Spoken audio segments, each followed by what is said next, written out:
France comme en Allemagne, la crise des années 30 est une crise aux multiples visages. Comme dans de nombreux pays, en France, la production industrielle s'effondre avec la crise économique. Mais les conséquences sont également sociales, on le voit très nettement sur le graphique, avec un fort développement du chômage. Ces deux photographies nous permettent de prendre conscience de l'impact social de la crise. Elles nous montrent le développement d'une certaine misère. À gauche, on peut voir des ouvriers faisant la queue devant une soupe populaire, alors qu'à droite, des ouvriers organisent une marche de la faim. Comme en Allemagne, la crise économique et sociale est accompagnée d'une crise politique. En France, des scandales financiers éclatent, scandales dans lesquels des hommes politiques sont impliqués. Dans ce contexte difficile, l'extrême droite progresse. Elle est organisée en petits groupes appelés ligues. Elle manifeste le 6 février 1934 à Paris. Elle marche sur le Parlement. La manifestation tourne à l'émeute. Dans un contexte européen marqué depuis les années 1920 par l'installation de régimes autoritaires d'abord en Italie avec Mussolini, puis en Allemagne avec Hitler, la gauche considère la manifestation du 6 février 1934 comme un coup de force fasciste. La menace fasciste conduit les socialistes et le Parti communiste à se rapprocher et à s'accorder sur l'unité d'action. Un an plus tard, l'alliance électorale élargie au Parti radical donne naissance au Front populaire.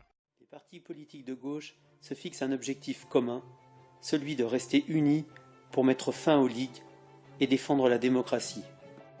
En vue des élections législatives de 1936, les partis de gauche forment une alliance électorale appelée Front populaire. Ce document nous montre bien le contexte dans lequel s'est formé le Front populaire. Référence à la crise économique, avec les mots misère, pain, mais également au contexte politique européen. Fascisme, liberté, nécessité de défendre la paix et danger de la guerre. L'alliance électorale du Front populaire remporte les élections législatives de 1936. Léon Blum, chef de la SFIO, devient président du Conseil, autrement dit Premier ministre. La victoire électorale est suivie d'une vague de grèves et occupations d'usines dans une atmosphère de liesse populaire.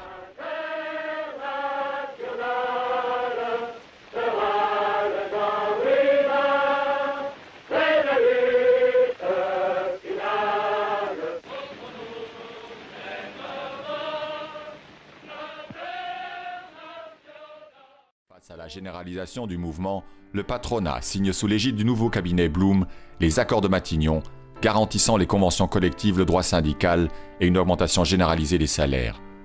De son côté, le gouvernement instaure les réformes spectaculaires de la semaine de 40 heures et des congés payés. Mais l'enthousiasme est de courte durée, les difficultés économiques et financières s'aggravent.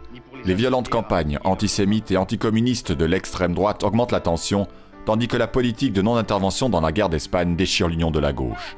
En juin 1937, Léon Blum est contraint à démissionner. C'est déjà presque la fin du Front populaire.